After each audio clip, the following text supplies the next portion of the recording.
Good evening, I'm Amna Nawaz. And I'm Jeff Bennett. On the NewsHour tonight, President-elect Trump begins to shape his administration, naming immigration hardliner Stephen Miller and others to top posts. As the vote count continues, Republicans edge closer to winning control of both congressional chambers and giving Trump broad powers to implement his agenda. And the United Nations urges immediate action in Gaza to avoid famine. We hear from a former UN official who just returned from the region. This is a catastrophe that has been announced for a very long time, and it will come to haunt Israel and its allies.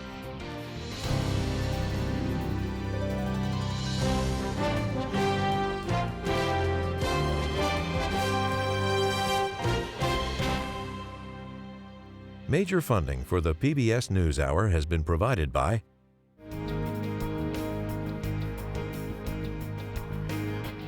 the ongoing support of these individuals and institutions, and friends of the NewsHour, including Leonard and Norma Chlorfine, and the Judy and Peter Bloom Kovler Foundation.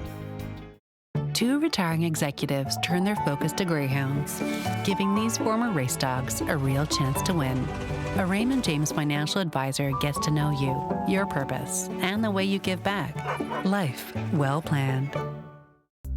You know, as somebody coming out of college, it can be very nerve-wracking, not knowing what to expect, whether you'll like your job or not, whether you'll make friends, whether you'll fit in. And here, I feel like it's so welcoming and such an inclusive place to work. You just feel like you're valued. The William and Flora Hewlett Foundation, for more than 50 years, advancing ideas and supporting institutions to promote a better world at hewlett.org. And with the ongoing support of these individuals and institutions.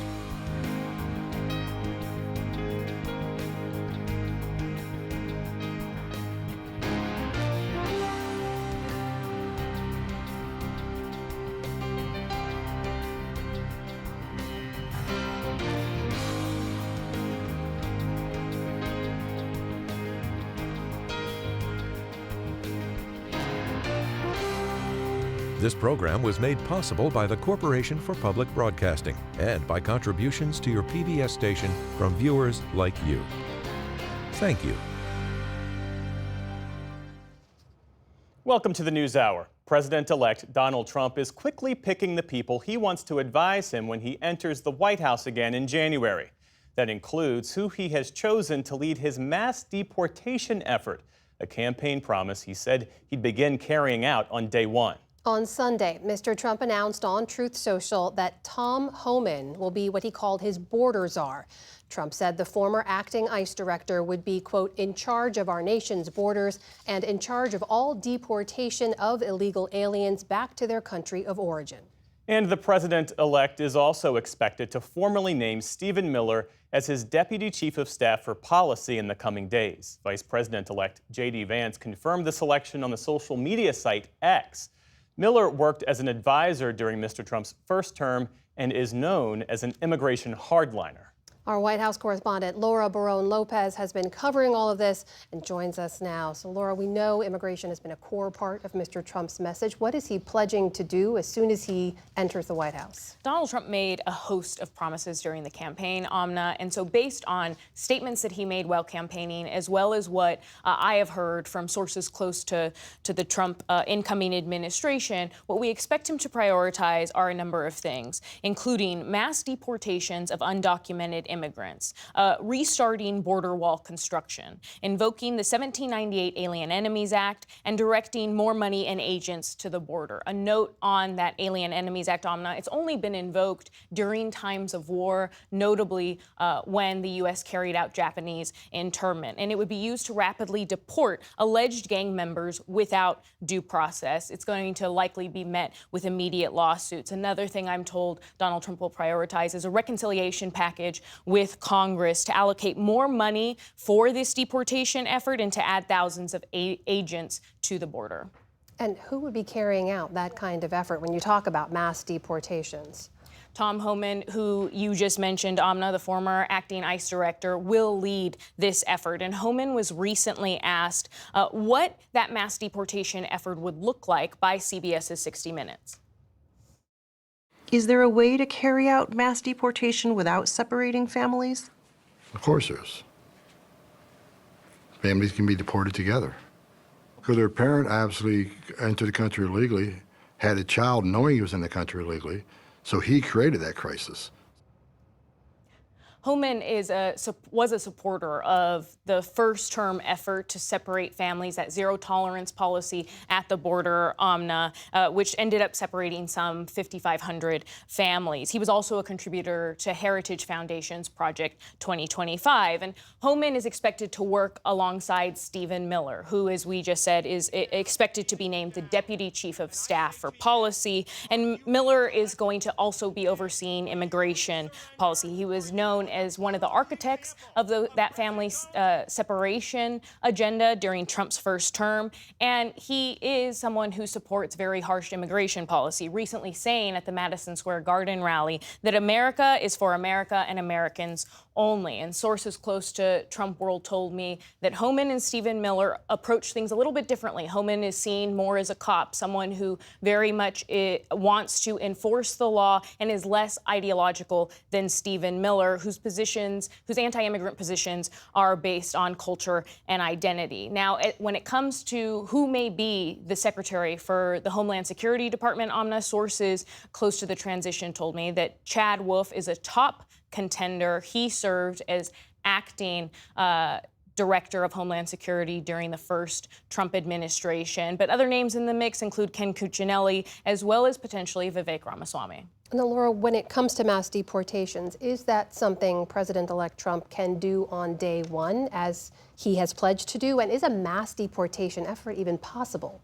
As one source close to the transition told me, Amna, the planning is starting now, so that way implementation can happen on day one. Now, according to current estimates, there are roughly 11 million undocumented immigrants in this country. And Donald Trump and J.D. Vance both had previously talked about deporting anywhere from 1 million to 11 million undocumented immigrants. Most recently, Tom Homan and other Trump allies have said that their first priority for those deportations would be those who pose public safety threats and national security threats. But John Sandwig, who is a former director of ICE, acting director of ICE, said that if Trump goes through with those deportations of 1 million or more immigrants, it will reach far beyond just those who pose public safety threats. I'm grateful that the administration says we want to focus first on public safety cases. But the bottom line is you can't deport 1 million people in a year, and you certainly cannot deport 11 million people without getting into these really tough cases, these cases where someone has been here a long time, has never been convicted of any criminal offense, has a U.S. citizen, oftentimes a minor child who's a U.S. citizen. And now you're saying, hey, we're going to take you into custody and remove you from the country, and putting these families in these incredibly difficult positions. So again, Amna, the big question is, beyond deporting people who pose public safety threats, beyond deporting undocumented migrants who have committed violent or property crimes, who exactly is Trump going to target? Is it going to also include people whose visas have expired? A former DHS official told me that Trump and Tom Homan may target employers who have large undocumented migrant workers. So that could result in conducting raids. Of course, logistics are a big question here. It's going to require more agents, more transportation, more detention beds, and a lot of more money. Laura, put this in context for us. Have we ever seen anything like this before?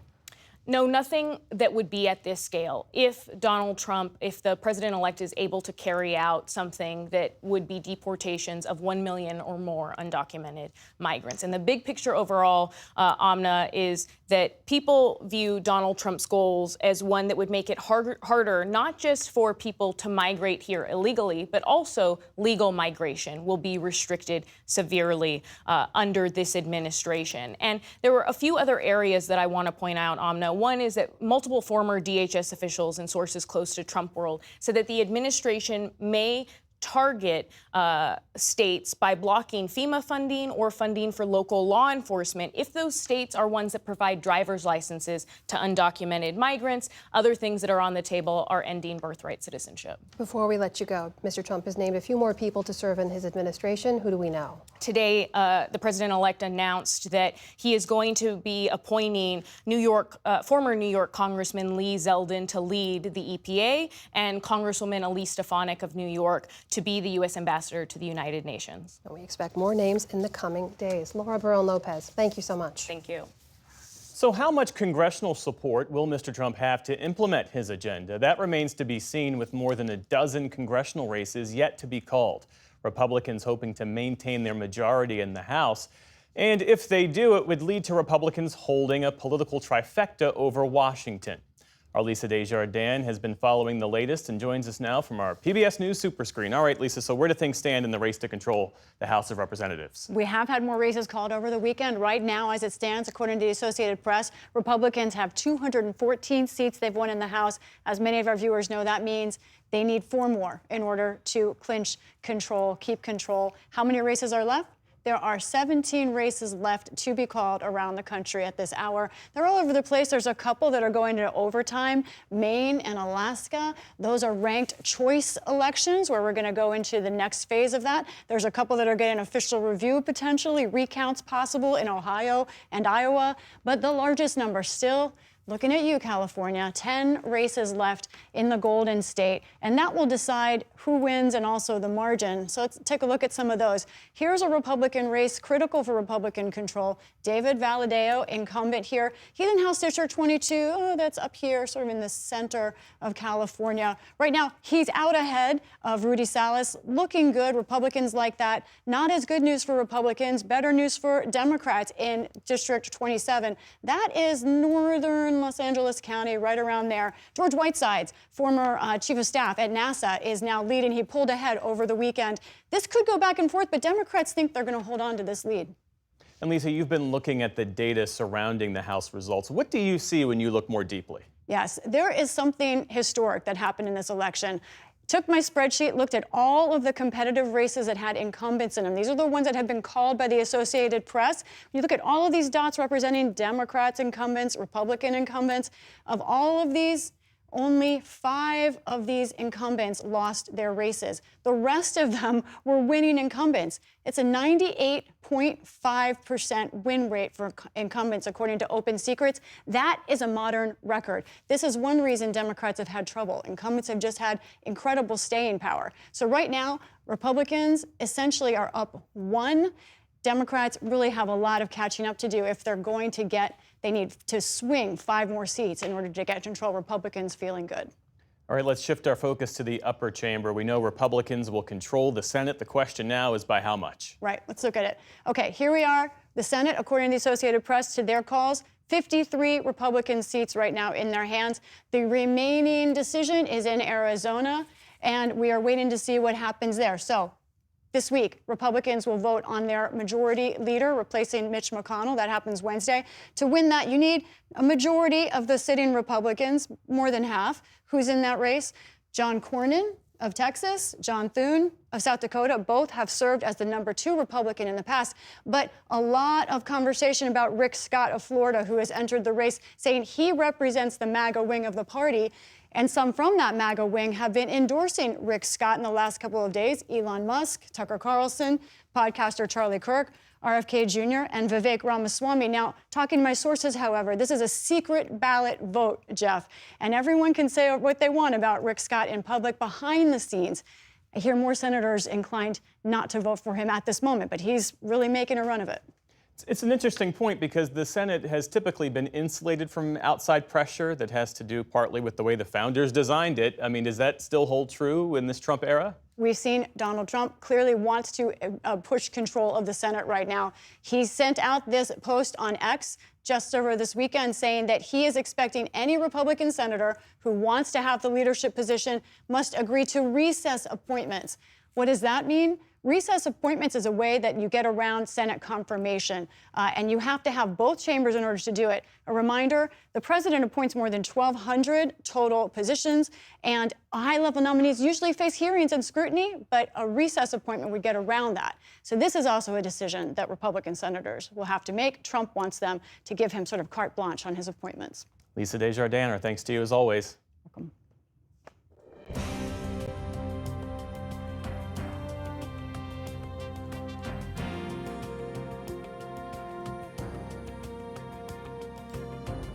We start the day's other headlines with Veterans Day, and in particular, the first joint appearance by President Joe Biden and Vice President Kamala Harris since last week's election. They appeared together to honor those who served the nation in uniform.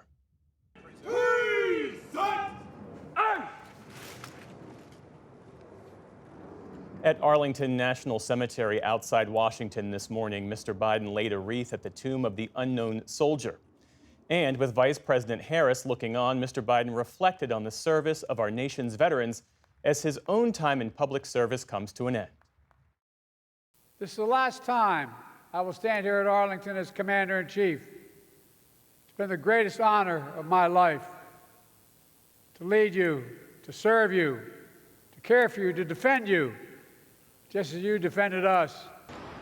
Meantime, British Prime Minister Keir Starmer joined French President Emmanuel Macron in Paris to mark the 106th anniversary of the armistice that ended World War I. It's said to be the first such joint appearance on Armistice Day since General Charles de Gaulle hosted Winston Churchill in 1944.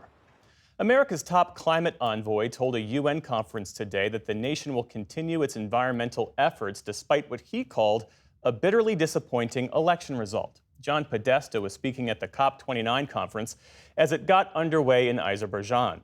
He warned that President-elect Trump will try to reverse President Biden's climate policies, including the Inflation Reduction Act, which funneled $375 billion into climate spending. During the campaign, Mr. Trump vowed to take the U.S. out of the Paris Climate Agreement once again and increase oil drilling. Mr. Podesta said Trump should be taken at his word, but that the broader fight for a cleaner environment will continue. While the United States federal government under Donald Trump may put climate action on the back burner, the work to contain climate change is going to continue in the United States with commitment and passion and belief. Podesta was speaking as world leaders from around 200 nations gather over the next 2 weeks to discuss climate concerns. But the leaders of two of the world's biggest polluters, that's the U.S. and China, are not planning to attend. Back here at home, fire crews are battling blazes on both coasts. In the Northeast, an 18-year-old state parks employee died while fighting a large fire that's burned almost 8 square miles near the New York-New Jersey border. Numerous brush fires have broken out around New Jersey since last week, fueled by bone-dry conditions. Officials say that a quarter inch of rain fell last night, giving firefighters a bit of a break, but they say it's not nearly enough. So right now, you get a little bit of rain, it puts that surface fire out, but if it's in the duct, it's going to stay there. It's going to smolder like a cigar until it gets dry enough, and then that fire can pop up again. And in the West, much larger wildfires rage on in California, though firefighters are making more progress there. The 32-square-mile mountain fire has destroyed more than 170 structures, most of them homes, and at last check is only about a third contained. A county coroner in Alabama has identified the man killed during a shooting at Tuskegee University as an 18-year-old who was not affiliated with the school. Yesterday's shooting erupted as the historically black university was wrapping up its 100th homecoming week celebrations. 16 people were injured, many of them students. A 25-year-old has been taken into custody. He was found with a handgun and faces a federal gun possession charge, but has not been accused of the shooting itself. The FBI has joined the investigation and is seeking tips from the public. Ukrainian President Volodymyr Zelensky said today that his forces are holding back enemy troops in Russia's Kursk border region. He said that Moscow had sent 50,000 fighters to retake areas that Ukraine captured in a surprise incursion earlier this year. The Ukrainian military released drone footage today that claims to show Russian troops under fire in the area. Meantime, a barrage of Russian missiles, drones, and glide bombs pounded several cities in Ukraine's south and east earlier today. Officials say at least 6 people were killed and 30 others injured. The Kremlin is denying that Russian President Vladimir Putin and President-elect Donald Trump spoke on the phone last week. The Washington Post first reported the call yesterday, saying that Trump advised Putin not to escalate the war in Ukraine. But Kremlin spokesman Dmitry Peskov told journalists today that the report is, quote, completely untrue and pure fiction. A spokesperson for Trump said, quote, we do not comment on private calls between President Trump and other world leaders. Haiti's international airport shut down temporarily today after gangs opened fire at a Spirit Airlines flight trying to land in Port-au-Prince. A flight attendant was wounded and the plane was diverted to the Dominican Republic. Meantime, on the streets of the capital, firefights broke out today between police and gangs as civilians fled in terror. Some homes were set on fire in upper-class neighborhoods. It all comes as the country's new prime minister was sworn in following weeks of political chaos and uncertainty. On Wall Street today, stocks closed at new milestones to start the week. The Dow Jones Industrial Average added more than 300 points to end above 44,000 for the first time ever.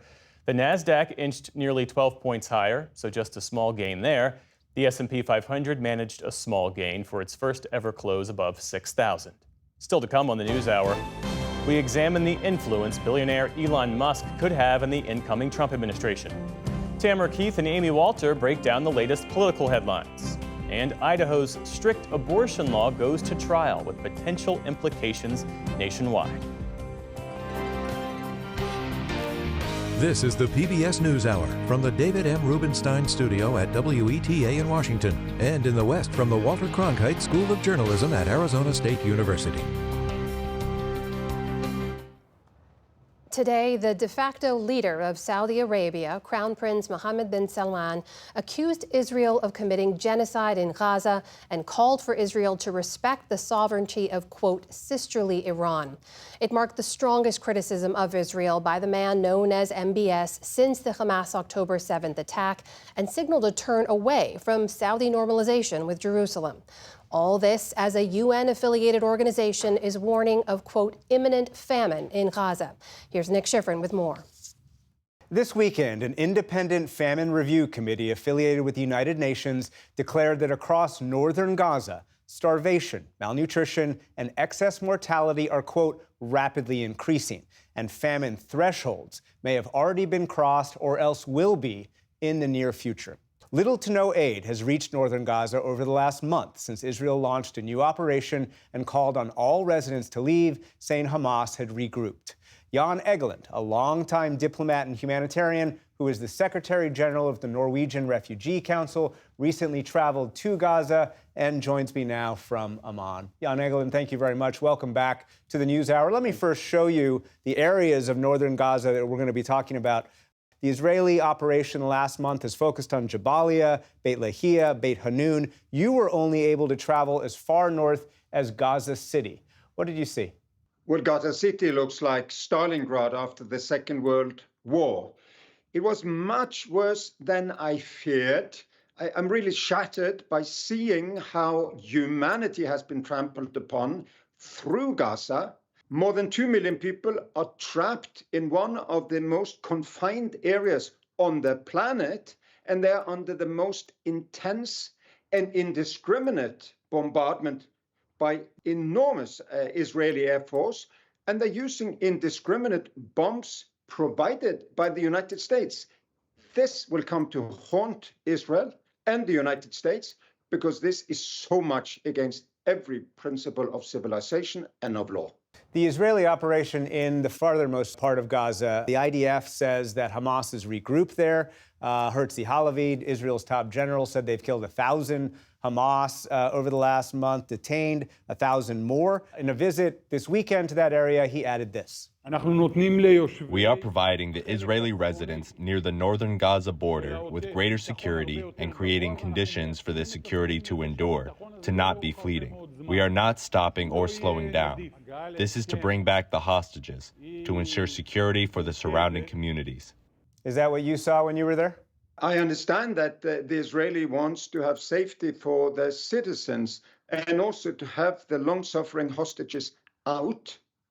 But they cannot starve deliberately women and children to try to make Israel safer at the cost of thousands of innocent Palestinian children's lives will only smear Israel forever and not make the Israelis more safe by destroying their neighborhood in Gaza and in Lebanon will not make Israel more safe. As I said, you couldn't go farther north than Gaza City. When you requested to go north, what did they say? What are the conditions as far as you can tell just north of Gaza City. There is a siege there. It's a little bit like what the Assad regime in Syria did against the besieged areas in Syria, which outraged the United States, European Union, Britain, Germany, etc. Israel is doing exactly the same. It's starvation tactics against an area which I'm sure have some very bad guys inside, but many more babies.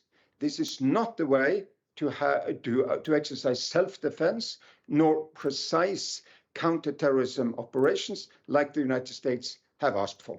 Israeli officials, of course, deny that they are conducting any kind of starvation campaign. And on the warning from the Famine Review Committee specifically, Israel's coordinator in Gaza said this weekend, quote, the researchers to continue to rely on partial bias data and superficial sources with vested interests. Israel points out there is aid from Jordan arriving into northern Gaza, some 700 trucks over the last month. They've also facilitated the movement of the entire population from northern Gaza. Again, is any of that match what you are seeing? No, that doesn't at all. I mean, I'm amazed how journalism sort of takes one party in a very dirty war as a good source. Don't believe the Israeli propaganda. Don't believe Hamas propaganda. Don't believe Hezbollah propaganda. There is a reason Israel is denying PBS and all other independent journalism in the world access to Gaza. They don't want independent witnesses.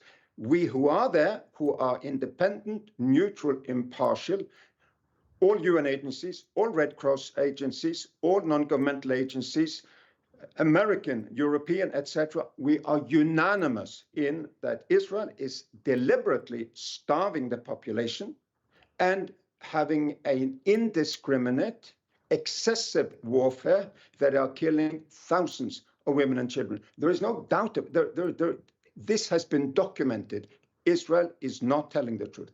And finally, Jan Egeland, winter is coming to Gaza. I wonder how much that will exacerbate all the things that we've been talking about. After having seen all of these families, all of these mothers who were crying to get a tent, a blanket, a mattress, after their home has been destroyed by the carpet bombing. Many will die this winter. In the area where Israel is asking people to go, and no water, no sanitation, epidemic disease is spreading. This is a catastrophe that has been announced for a very long time, and it will come to haunt Israel and its allies. Jan Egeland, Secretary General of the Norwegian Refugee Council, thank you very much. Thank you.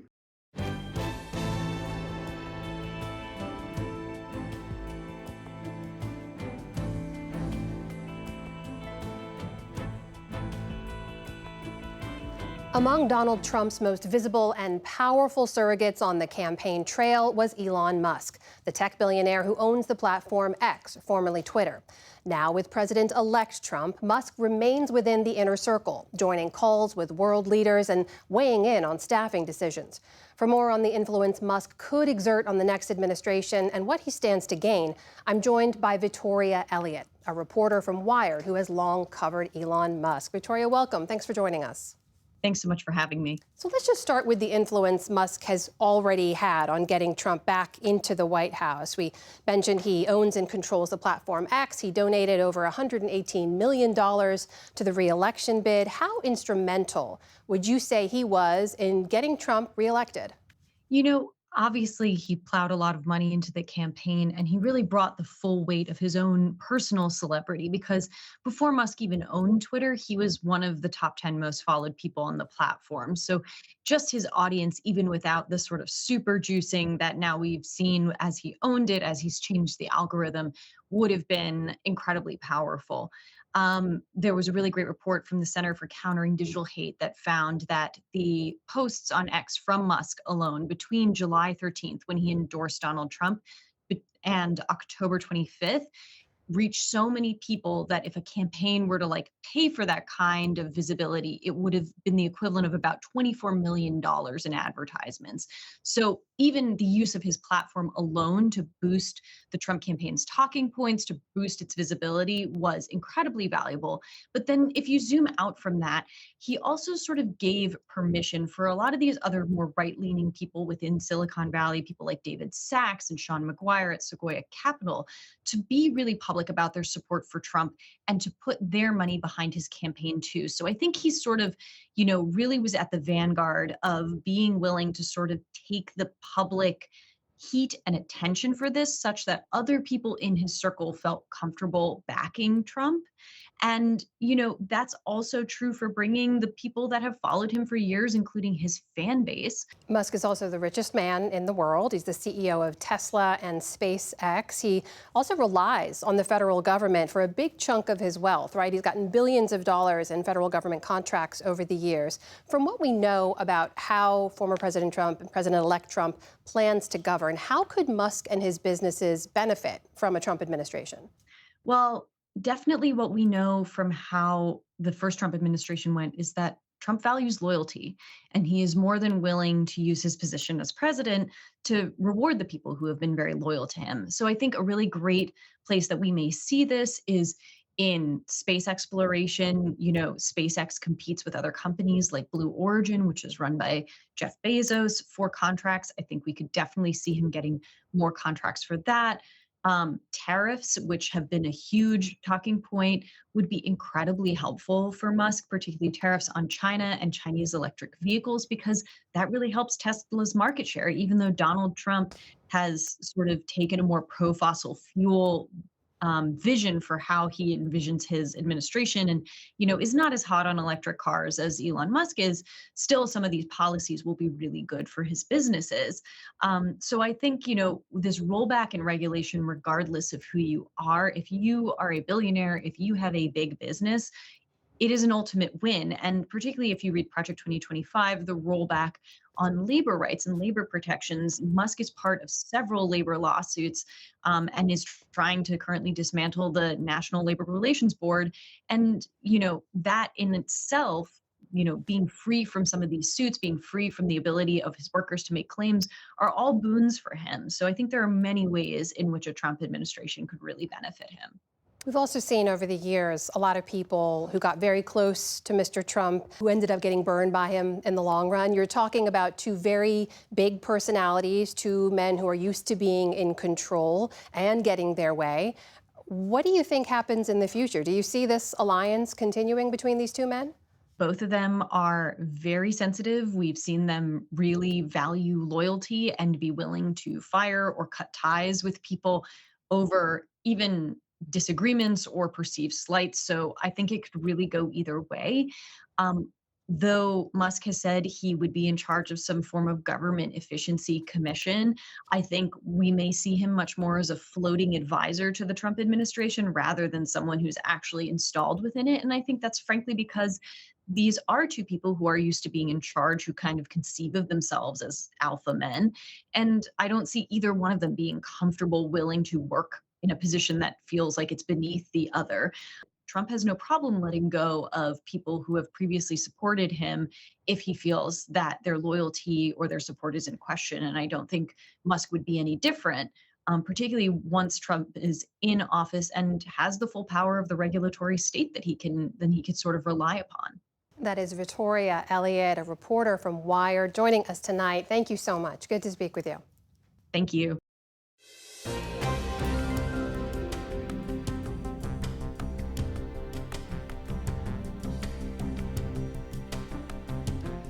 For more analysis now of Democrats' losses in last week's election and the new Trump team that's taking shape, we're joined now by our political stakes duo. I almost said Politics Monday.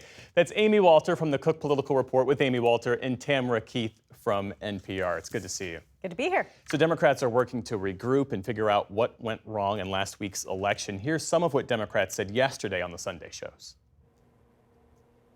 Bottom line, if you're an average working person out there, do you really think that the Democratic Party is going to the mats, taking on powerful special interests and fighting for you? I think the overwhelming answer is no. The reason we didn't win ultimately is we didn't listen enough to people on the ground, people like Chris Deluzio, Pat Ryan, who were saying, talk about the economy, talk about people's economic struggles, convince people you have the better policies and better vision. We've used condemnation of Donald Trump versus invitation to Donald Trump supporters. I've never known any industry, political or professional, in which a strategy of condemnation works better than invitation. So, Tam, how are Democrats coming to terms with this? Because there are still Harris campaign aides who say they outlined policy after policy that was targeted to working class voters, and they did make this outreach to Republicans, and yet Donald Trump won all of the battleground states. Right.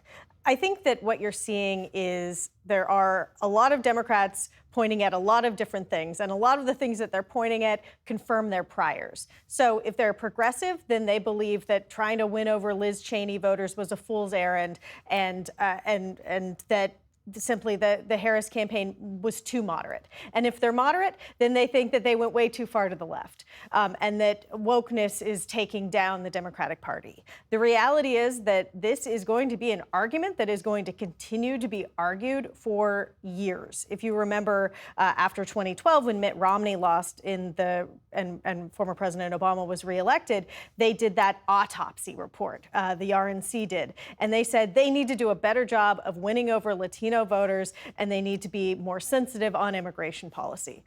Well, then Donald Trump came down the golden escalator and he became the party's nominee. He set the party's policy.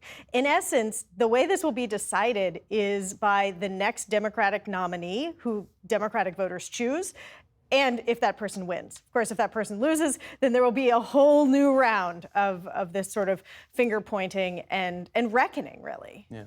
Amy, when you look at the data, what do you see? You know, the Harris campaign and her allies spent a lot of money, hundreds of millions of dollars, with many of those messages that the critics that you played in that clip are accusing her of not doing.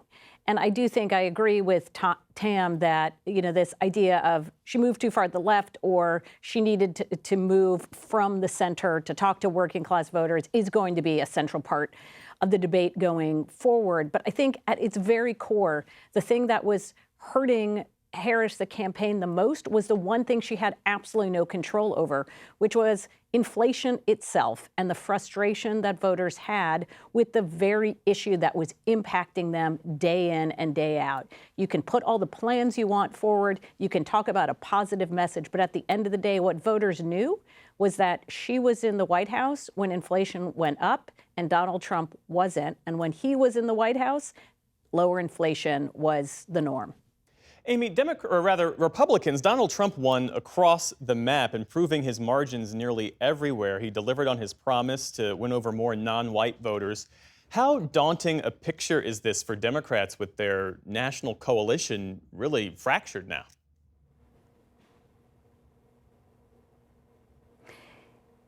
Yeah, when I look at where Donald Trump was most successful, you're right. He basically broke up what was known as the time of the Obama era, the coalition of the ascendant, younger voters, voters of color, this growing group of folks in the population. And where Trump did best was younger voters and Latino voters. But I think what's also important to appreciate is that in the states where, say, Harris struggled the most or Trump gained the most, Democrats also either held on or picked up some seats. So in a state like Nevada, Arizona, where you have Senate candidates, Democratic Senate candidates, who were able to outrun the Harris campaign, or in some cases, we're seeing Republicans who were unable to match Trump numbers. So I think we're going to talk about that for a while.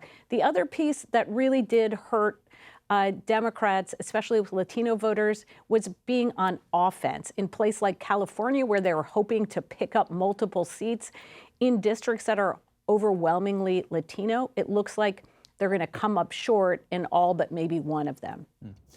Tam, meantime, Mr. Trump is starting to assemble his team, as Laura Barron-Lopez was reporting on this broadcast earlier. For any presidential administration, personnel is policy. That's especially true when it comes to Donald Trump. What will you be watching for? I'm certainly watching who those personnel are. Already, the picks that we have heard, all of them fall into the same category of people who've been incredibly loyal to Donald Trump. And I think that that is the key lesson that he learned from his last transition, when he was wowed by generals, where he was persuaded by people who said, oh, yeah, you've got to give this guy a try. And he ultimately ended up with an administration full of people who did not agree with him on policy. This time, loyalty to Trump, agreement with him on policy is going to be the most key qualifier, and that's what you're seeing already with the people that he's named. The one thing that I will note is that, and it's very technical, but there are these memoranda of understanding that an incoming administration is supposed to sign with the current administration, essentially to give them the keys so that they can look under the hood, they can have landing teams in place at various agencies so that they can really hit the ground running. So far, Trump's team has not signed these. They also govern things like conflict of interest, allow background checks. A lot of different items come with these memoranda. They haven't been signed yet. This is a total break from precedent. Even in 2016, which is widely seen as a truly terrible transition because Trump's team threw out the plan 2 days after the election, back then they did sign those. And so it's not clear at this point whether or not they will sign them. Trump will be sworn in on January 20th regardless, but people who watch this, who say that transition is really the most perilous time in the U.S. government, they are worried about it, and they are sounding the alarm. Yeah. In the minute we have left, help us understand why he's focused on recess appointments, especially given the fact that he's going to have at least a 53-seat majority in the Senate. He shouldn't have too much trouble getting his nominees through. He could have trouble with some of them, depending on how big that majority is in the Senate. Some of these people that have been extremely loyal to him are also extremely controversial and have a lot of controversial history and statements and all of these things that may make them hard to confirm. But also, this is another one of these tests where Trump is trying to assert his power over the Congress, where he is trying to have ultimate power and trying to get the potential leaders of the Republicans in the Senate to agree to this in advance. So that is as much as what it's about. You know, it's a power that hasn't been used in a long time, in part because senators on both sides of the aisle have tried to prevent presidents from using this power. Tamara Keith and Amy Walter, our thanks to you both. You're welcome.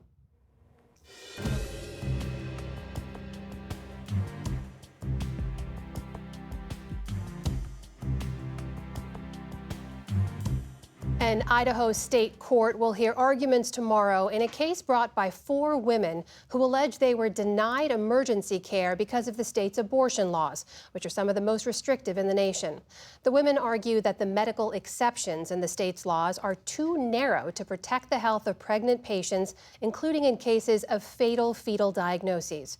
For more on the case, I'm joined now by the lead plaintiff, Jennifer Adkins, and Mark Herron, senior counsel for the Center for Reproductive Rights, which is representing the women in this lawsuit. Welcome to you both. And Jennifer, I want to start with you and your experience, because you were 12 weeks pregnant with your second child when you received multiple diagnoses for the fetus, including Turner syndrome, which I understand ends in miscarriage in the vast majority of cases. I'm so sorry for that. Can you just tell us what it was like to receive that news?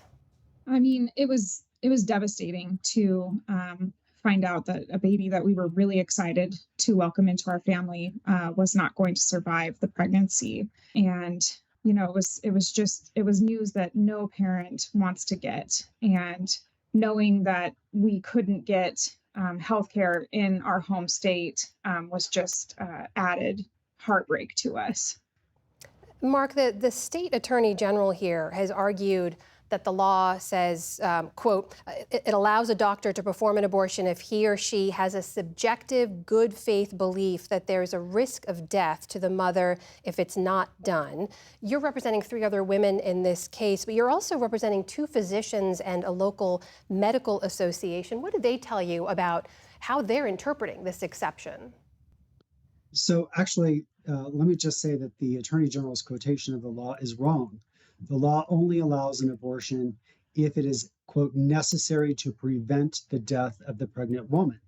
And doctors all across Idaho or anywhere in the United States are not trained to draw the line about what medical care is necessary just to prevent their patient's death. They are trained to provide all necessary treatment options and healthcare that would prevent their patient's health from deteriorating. So these abortion bans are handcuffing doctors, preventing them from providing the full spectrum of care to their patients, and under threat of criminal penalties. Doctors do not understand what this law means. They don't understand how to apply it to their practice. What they do know is that if they provide care in reliance on the exceptions, they are subjecting themselves to threat of criminal prosecution, massive civil fines, loss of their medical license. And so it's no wonder that you've seen an exodus of obstetricians and gynecologists, of maternal fetal medicine specialists from the state of Idaho. You've seen closure of labor and delivery wards. And there is a healthcare crisis going on in Idaho because of some of the most restrictive abortion bans in the United States. Jennifer, in your case, you were, as you mentioned, forced to leave the state. You traveled to Oregon, some 6 hours away, to receive an abortion. Just help us understand what that process was like, to figure out where to go and to organize it all and to pay for it all as well.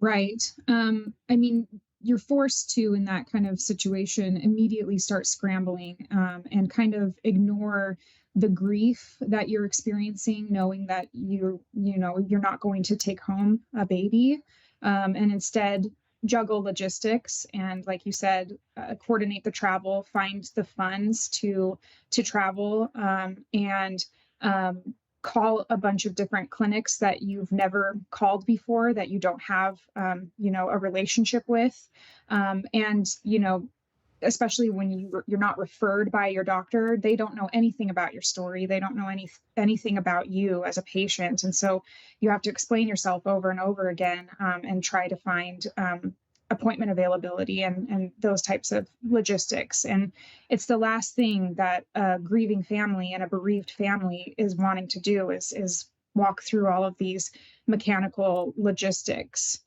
Can I ask, Jennifer, at any point in all of this, did you ever consider carrying the pregnancy further, seeing if you could carry to term? It was explained to me that even if I attempted to continue the pregnancy, that my baby would not survive to term, and that I was likely to miscarry. And miscarriage itself has, risks of certain things like hemorrhaging and sepsis and other risks. I also understood that I could develop something called Muir syndrome and develop high blood pressure and edema, which is swelling under the skin. And so, even if I attempted, it would be a risk to my health. Mark, with the goal of this lawsuit, lay this out for us, and what would it change in Idaho, and what would be the broader impact, especially given this context we have of an incoming administration that signaled there could be further restrictions on abortion access?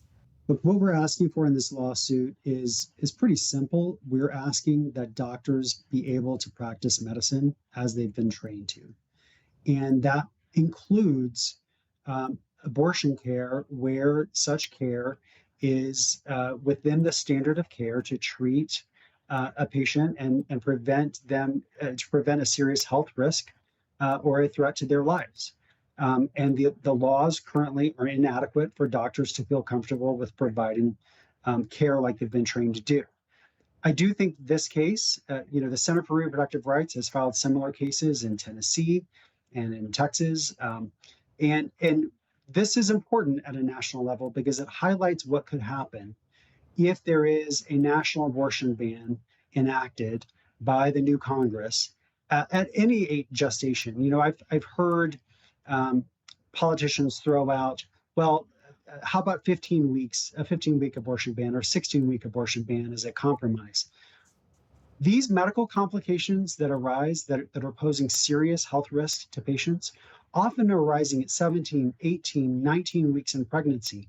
So what you're seeing in Idaho will go on tour all across the United States and will come to every state, regardless of the abortion laws within that state, if we have a national abortion ban. That is Mark Herron from the Center for Reproductive Rights and the lead plaintiff in their Idaho case, Jennifer Adkins. Thank you to you both. Really appreciate your time. Thank you. Thank you.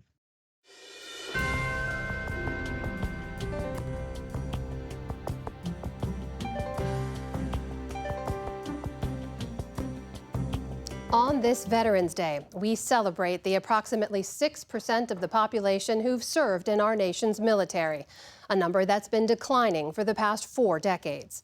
In cities and towns across the country, the nation's oldest veterans group, the VFW, or Veterans of Foreign Wars, provides spaces known as posts for these remaining war veterans to connect and socialize. But as their numbers dwindle, the VFW seeks to expand its ranks by looking to a new generation. Stephanie Sy has that story. Go Buckeyes! As the Ohio State Buckeyes sail to victory over Purdue, veterans and their families mingle over a potluck. It's part of the weekly tailgate at the Whitehall VFW post just outside of Columbus, Ohio. It's a little more inclusive than the traditional VFW post, where old veterans trade war stories over a beer. But that's the point. We realized that to reach out to that younger generation, they're family-oriented. Then we need to be family-oriented. Christine Curry and her husband Richard served in Iraq and were the first post-9/11 veterans to lead this VFW location. They've seen their membership rise in the last few years simply by opening their doors to veterans who didn't feel welcome before. We came here and made sure that we were a welcoming place, not only for families, but obviously for people of all beliefs and all races. And we have a good mix here. Ray Rodenfelds was a Korean War veteran, recently passed away. We miss him. He was a good member. Richard Curry says when he took over the post, there had been a slow decline in membership for decades. Since the draft ended, there are simply fewer military service members. And to qualify to join, one has to have served in a conflict. We've lost a lot of veterans from World War II era. We're losing the Korean War veterans. So we've declined over the years because obviously people have died off. Now in its 125th year, the VFW was founded by veterans from the Spanish-American War and Philippine insurrection to support and advocate for those who fought for their country. But since its peak in 1992, the VFW has lost nearly half its membership nationally, now at nearly 1.5 million. And hundreds of posts across the country have closed. Veterans are veterans, but just like any other group, needs change over time. Brittany Diamond is a Navy veteran on the VFW's communications team. A lot of posts are getting really, really creative with how they appeal to newer veterans. There's one post that has a community garden. There are other posts that are introducing really amazing programs like yoga and meditation. Thank you to the VFW for hosting this. Rather than sitting at bars, modern veterans often connect over video games, says Diamond. So the VFW started a gaming community for its members. Posts have also increased community service opportunities, like providing relief to communities hit by Hurricane Helene last month in North Carolina. A big through line that unites veterans is a core of service. As veterans, we can just fall back on essentially it's kind of muscle memory. According to the VFW, these efforts have worked. Like the Whitehall VFW, posts nationally have recently seen their membership grow. Vietnam veterans still account for the bulk of this membership. I'm very familiar with that. 85-year-old Sidney Logan has frequented the Whitehall VFW post since he retired from the Air Force in the late 70s. Logan spent 6 years in Vietnam, flying equipment and deceased and wounded troops across the Pacific. You have bad memories, you have good memories, and it's a place to talk to people because some of the nightmares, you bring 30 or 40 human remains across the Pacific, and it's a place to vent oftentimes.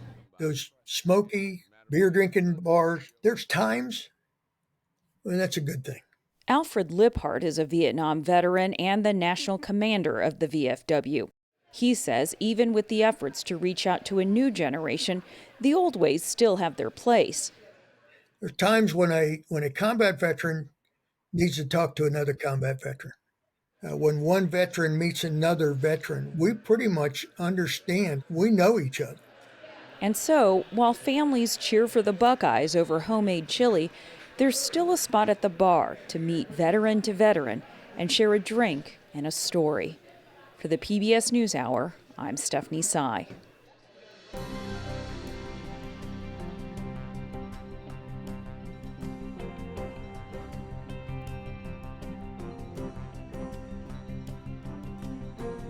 And that is the NewsHour for tonight. I'm Amna Nawaz. And I'm Jeff Bennett. For all of us here at the PBS NewsHour, thanks for spending part of your evening with us. Major funding for the PBS NewsHour has been provided by On an American Cruise Line's journey, travelers experience the maritime heritage and culture of the Maine coast and New England islands. Our fleet of small cruise ships explore American landscapes, seaside villages, and historic harbors, where you can experience local customs and cuisine. American Cruise Lines, proud sponsor of PBS NewsHour.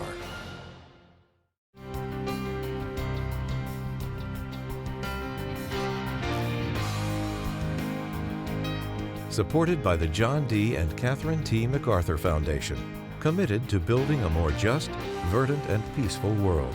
More information at macfound.org. And with the ongoing support of these institutions.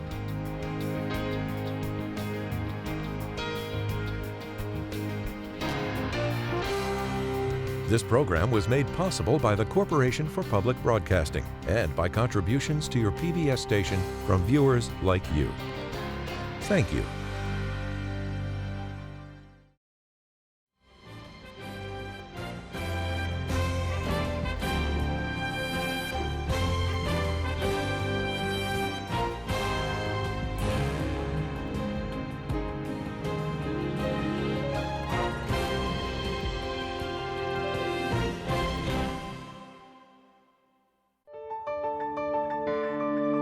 You're watching PBS.